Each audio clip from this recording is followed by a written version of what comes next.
mendorong pemiliknya dan berpikir kalau Xiao Yuan terlalu percaya diri.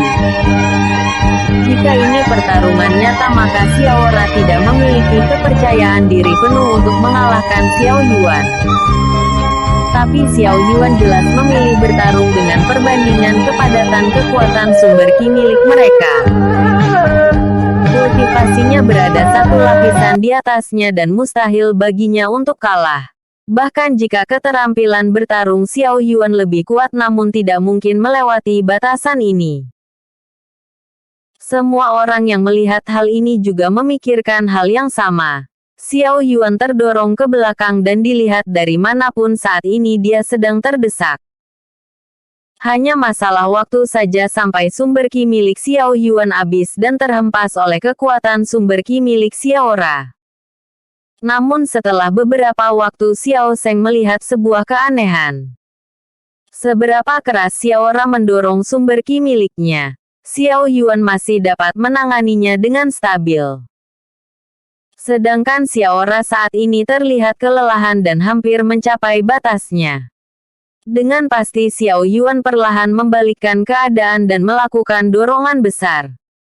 Penilaian mereka sama sekali tidak salah tentang kepadatan sumber ki masing-masing kultivator dalam setiap tingkat. Namun apa yang mereka tidak tahu adalah Xiao Yuan memiliki kemampuan yang diberikan oleh Bing. Tato di punggungnya mulai menyala dan aura di sekitarnya mulai ditarik sangat banyak ke dalam tubuh. Akar spiritual emas di dalam tubuhnya mulai menyerap dengan gila. Perlahan sumber ki miliknya yang hilang mulai kembali. Jika masalah dalam ketahanan maka Xiao Yuan jauh lebih baik dan kemenangan jelas menjadi miliknya. Xiaora mengerutkan keningnya dan perlahan dia sumber ki miliknya terdorong ke belakang. Tenaganya mulai habis dan keringat membanjiri tubuhnya. Keponakan. Tidak bisakah kau menyerah untuk pamanmu ini? Daun Spirit Moon sangat berarti untuk pamanmu ini. Tidak bisakah kau merelakannya? Kata Xiaora dengan cemas. Maafkan aku. Tapi keponakan ini juga menginginkannya. Pertarungan ini sudah jelas dan jika dilanjutkan lagi maka paman mungkin akan tumbang. Aku akan mengakhirinya dengan cepat. Kata Xiao Yuan dengan percaya diri.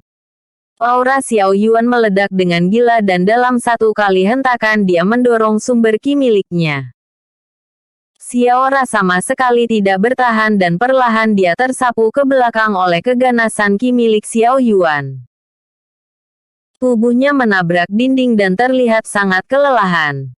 Namun baiknya dia tidak memiliki luka serius dan hanya perlu memulihkan sumber ki miliknya yang terkuras cukup banyak. Xiao Zheng berjalan ke arah Xiao Yuan dan tertawa. Hahaha. Kau memang sesuatu. Karena kau mengalahkan pamanmu maka aku akan memberimu daun Spirit Moon. Jika kau memakannya langsung maka itu akan meningkatkan kekuatan jiwa dan kepadatan sumber ki milikmu. Mungkin kau akan menerobos ke lapisan kedua jika menggunakannya. Xiao Yuan berpikir sejenak dan mulai mencari sesuatu dalam ingatannya. Setelah berpikir sebentar dia tahu bahwa buku segudang obat memiliki resep pil roh yang bagus tentang penggunaan daun Spirit Moon. Apakah kakek memiliki hati dan darah dari ular bulan salju yang sudah dewasa? Kalau boleh aku ingin memintanya darimu. Tanya Xiao Yuan dengan semangat. Ular bulan salju bukan masalah besar. Namun keluarga Xiao tidak memilikinya. Kau bisa mencarinya di Menara Pil atau pergi ke wilayah timur di samping kerajaan Yun. Apakah aku perlu meminta seseorang untuk mencarinya untukmu? Xiao Zheng sedikit penasaran dengan apa yang Xiao Yuan rencanakan. Tidak perlu. Aku akan mencarinya sendiri bersama Xietan. Ular bulan salju bukan masalah yang sulit untuk aku tangani. Xiao Yuan terlihat sangat bersemangat.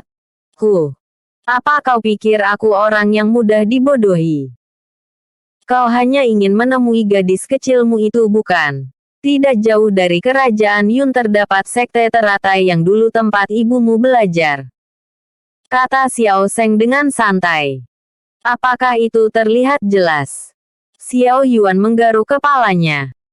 Namun hal ini tidak sepenuhnya benar. Dia memang tertarik untuk bertemu dengan Qin Yue dan merasa senang dengan hal ini. Namun Xiao Yuan sebenarnya ingin berpetualang dan melihat kebaikan di sekitarnya. Jadi bagaimana mungkin dia melewatkan kesempatan ini? Sepertinya kita akan segera mengadakan lamaran. Aku akan bernegosiasi dengan mereka dan membawa gadis itu kemari. Kata Xiao Zheng dengan jujur. Untuk saat ini lebih baik tidak. Sebelum mereka bertiga berkumpul kita tidak akan melakukan apapun. Aku harus adil kepada mereka dan tidak memihak salah satunya. Terlebih umur kami masih terlalu muda untuk melakukan hubungan pernikahan. Kata Xiao Yuan dengan jujur. Terserah kau saja. Pastikan kau tidak mengecewakan mereka bertiga.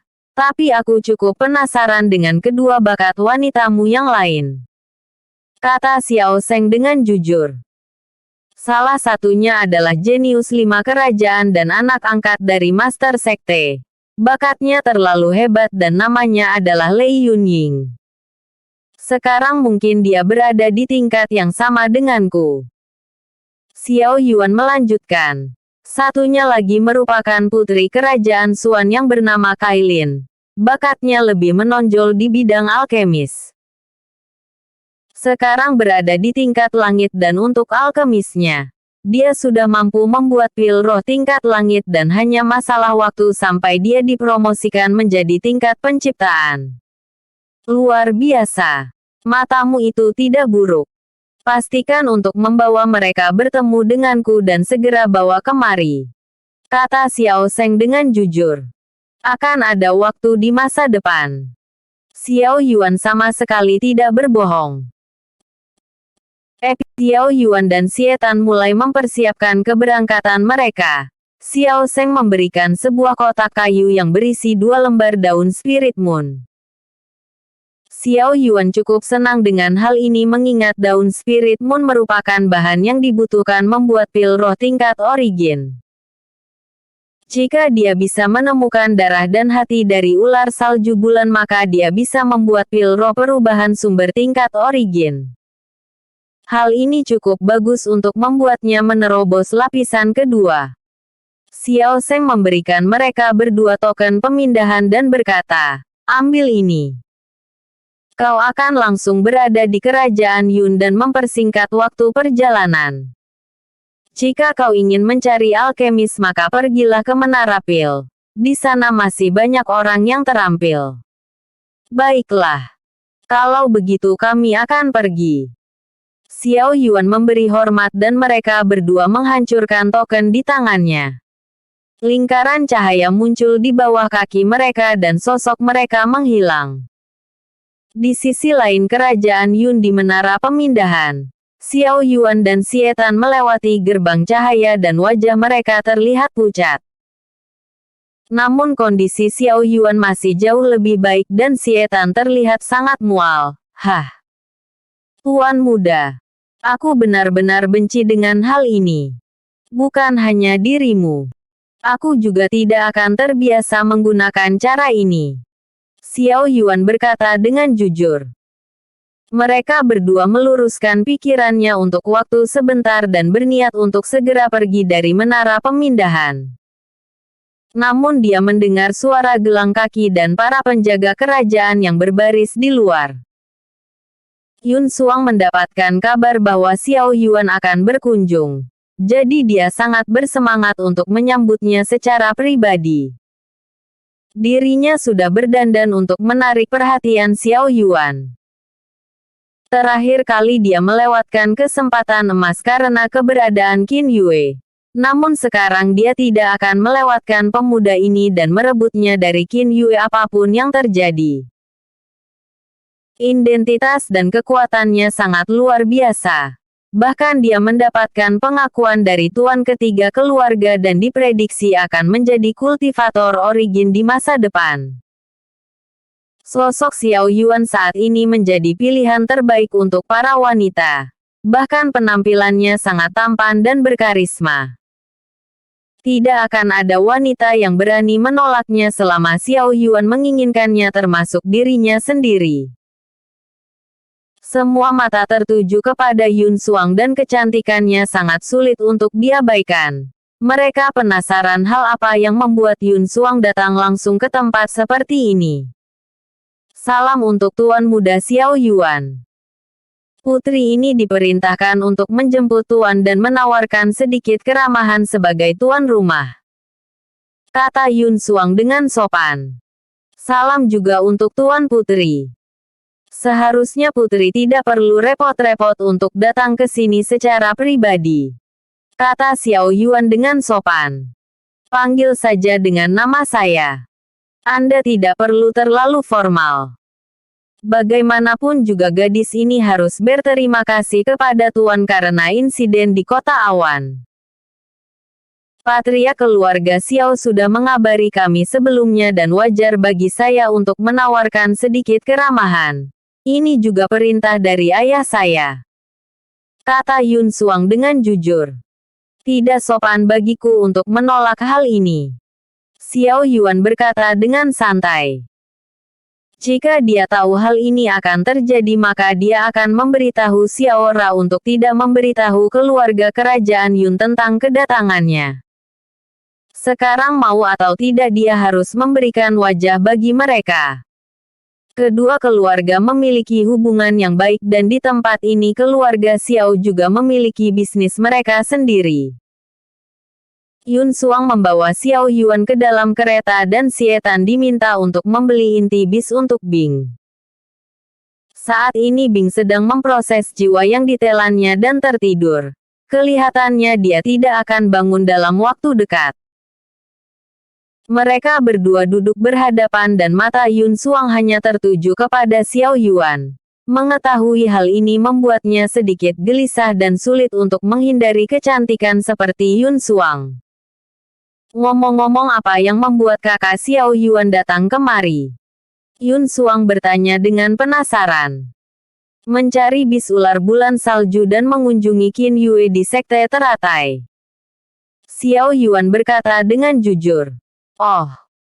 Kenapa harus mencari gadis itu ketika kakak Xiao memiliki wanita cantik di depannya?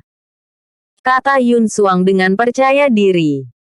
Yun Xuang berpikir dalam segi manapun dia jauh lebih hebat dari Qin Yue. Banyak pria yang menginginkan dirinya untuk menjadi pasangan. Namun Yun Xuang tidak pernah menanggapi mereka dengan serius. Dirinya menaruh perhatian khusus kepada Xiao Yuan dan hal ini merupakan berkah untuknya. Bahkan jika itu Yelin dia tidak akan pernah merendahkan dirinya ke tingkat ini hanya untuk seorang pria. Xiao Yuan tersenyum dan mengangkat bahunya.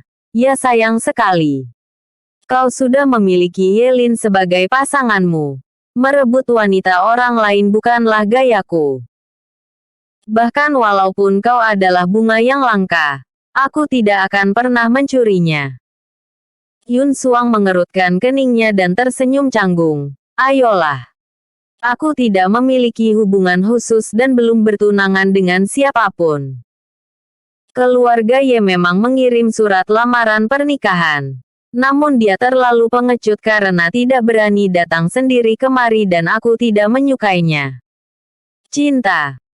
Xiao Yuan melihat keluar jendela dan berkata, sebelum kau mengambil keputusan maka pikirkanlah baik-baik arti kata itu. Ini mungkin terlihat lucu namun kau harus benar-benar memahami arti dari kata cinta ini baik-baik.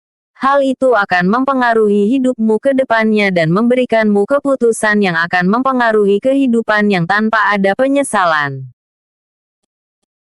Episode sebelumnya. Bab 160 hadiah. Episode berikutnya. Bab 162 kau menyukainya. Bersambung di episode berikutnya. Untuk mengetahui dan melihat cerita novel ini dalam satu judul dan berisi beberapa episode, maka Anda harus klik Libya Channel. Kemudian klik tulisan playlist. Maka akan muncul beberapa judul novel channel ini. Kemudian klik salah satu judul tersebut. maka akan muncul beberapa episode yang telah diupload dan ini semua masih bersambung. Jangan lupa like, share, dan subscribe. Thank you for watching ****.